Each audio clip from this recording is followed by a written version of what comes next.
To use CircleCI with GitHub, you can automate your CI/CD workflows easily. Follow these steps to get started. Sign up and connect GitHub.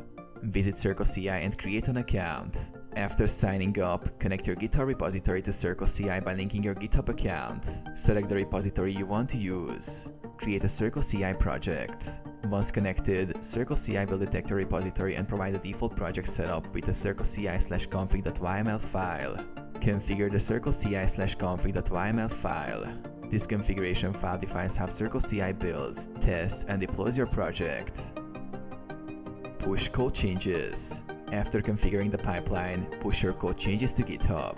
CircleCI will automatically detect changes and trigger the pipeline based on the configured workflows. Monitor builds and deployments. CircleCI provides a dashboard where you can monitor the status of builds, test results, and deployments. Integrate CircleCI with tools like Slack or email to receive notifications about build status and failures.